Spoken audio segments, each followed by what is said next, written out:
सादर नमस्ते जी। आज की इस वीडियो में मैं बात करूँगा कि किस प्रकार चरित्रवान संतान हो, अपनी संतान को किस प्रकार चरित्रवान बनाएं। आज प्रातः 10 बजे के करीब मुझे एक सज्जन का फ़ोन आया। वह मुझसे बहुत बड़े हैं। एक स्थान पर जब मेरा कार्यक्रम था तो मैंने वहाँ कहा था कि चरित्र निर्माण से ही राष्ट्र निर्माण संभव है।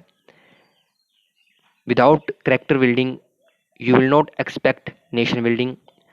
तो वहाँ पर मैंने ब्रह्मचर्य पे और चरित्र पे खूब कहा था। तो आज उन सज्जन का फ़ोन आया तो उन्होंने बताया कि उनका पुत्र किस प्रकार चरित्रहीनता की ओर अग्रसर है, और उन्होंने कुछ कुछ ऐसी बातें भी बताई जो मैं यहाँ बताना नहीं चाहता। और प्रायः अभी पीछे भी हमने देखा कि किस प्रकार एक भाई ने अपनी बहन का बलात्कार कर दिया। यह समस्याएं समाज में दिन प्रतिदिन बढ़ती जा रही हैं, लेकिन कोई भी व्यक्ति समाज का ऐसा नहीं जो इन विषयों पर बात करे। बहुत कम लोग हैं, और हिमाचल में तो प्रायः एक दो को छोड़ दिया जाए तो कोई भी इस विषय पर बात नहीं करना चाहता है। आज अगर मैं यह बात कहूँ कि खेल खेल में संतानें उत्पन्न हो रही हैं, तो इसमें कोई शंका नहीं होगी, क्योंकि वास्तविकता यही है। मुझे कुलदीप विद्यार्थी जी की बात याद आती है। वह कहते हैं कि जब आप एक मकान को बनाते हैं तो आप पूर्व उससे एक आर्किटेक्ट से मिलते हैं, एक इंजीनियर से मिलते हैं, और पूरी प्लानिंग करते हैं कि किस प्रकार हमको कक्ष को बनाना है, इसका दरवाज़ा कहाँ रखना है, रसोई कहाँ रखनी है, खिड़की कहाँ रखनी है। लेकिन जब संतान को बनाने की बारी आती है तो हम शून्य होते हैं। संतान को बनाने के लिए हमारा कोई प्रयास नहीं होता है। याद रखिए, संतान को जैसा बनाना चाहोगे वैसे बन जाएगी यदि ऋषियों की बताई हुई विद्या का प्रयोग आप करोगे। अब अगला प्रश्न यह आता है कि ऋषियों की विद्या का ज्ञान कैसे हो। इसके दो उपाय हैं।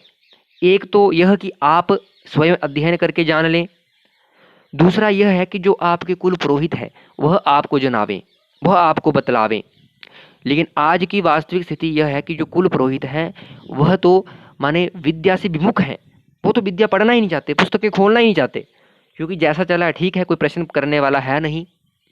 तो जब आप प्रश्न करेंगे तो उनको पढ़ने पर मजबूर होना पड़ेगा। जब पढ़ने पर मजबूर होना पड़ेगा तो संस्कृति बचेगी। तो आप प्रश्न करिए अपने पुरोहितों से। देखिए, हमारे यहाँ 16 संस्कार होते हैं, जिसमें एक विवाह संस्कार और अंत्येष्टि संस्कार जो है आज के समय में प्रचलित हैं, या उपनयन संस्कार जो तथा कथित ब्राह्मण हैं उनके यहाँ उपनयन संस्कार ज़्यादा प्रसिद्ध है, या मुंडन संस्कार। लेकिन इससे भी पूर्व आरंभ में गर्भाधान संस्कार की विधि है, जिसमें कहा गया कि तुम एक दिव्य आत्मा को इस संसार में लाने जा रहे हो, तो उसकी क्या विधि है, किस प्रकार वह आएगी। वो खेल खेल में आने की वस्तु नहीं है। तो वहाँ ऋषियों ने पूरा विधान किया, लेकिन उस पर कोई बात नहीं करना चाहता। हमें नहीं पता क्यों, किस लिए नहीं करना चाहता। तो इस समाज को चिंतन करना होगा, आप लोगों को चिंतन करना होगा कि आप क्या चाहते हैं।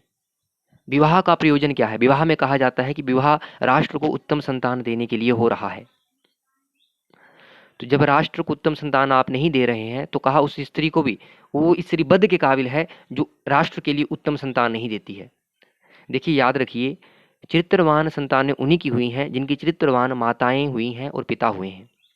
यदि हम शिवाजी की बात करें तो उनकी माता जीजाबाई जी हमें याद आती हैं। यदि भगत सिंह की बात करें तो उनकी माता विद्यावती जी याद आती हैं। जितने भी महान चरित्रवान व्यक्ति हुए हैं उनकी माताओं का स्मरण सदैव आता है। तो मैं यही कहना चाहता हूँ कि बुद्धिजीवी बनिए, बुद्धिमान बनिए, चिंतन मनन करने वाले बनिए, और अपने पुरोहितों से पूछिए। मैं ऋतुकाल का गमन का जो संबंधी एक विधान है मनुस्मृति में, मैं उसका एक श्लोक कहता हूँ। ऋतुकालाभिगामी स्यात् स्वधार निरतः सदा पर्ववर्जम व्रजै चचैनाम तद्व्रतो रतिकामयया। अब इसमें पूरी विद्या बता दी गई। अब पुत्र चाहिए, पुत्री चाहिए, इसका भी विधान है, वो भी सुन लीजिए। युगमासु पुत्रा जायन्ते स्त्रियो युगमासु रात्रिषु तस्माद्युगमासु पुत्रार्थी संविषेदातर्व स्त्रियम। तो इसके अर्थ क्या है ये मैं नहीं बताऊंगा, क्योंकि ये मेरा विषय भी नहीं। मैंने आपको श्लोक रख दिए हैं, अब ये श्लोक लेके जाइए और अपने पंडितों को पूछिए कि भैया इनका अर्थ क्या है।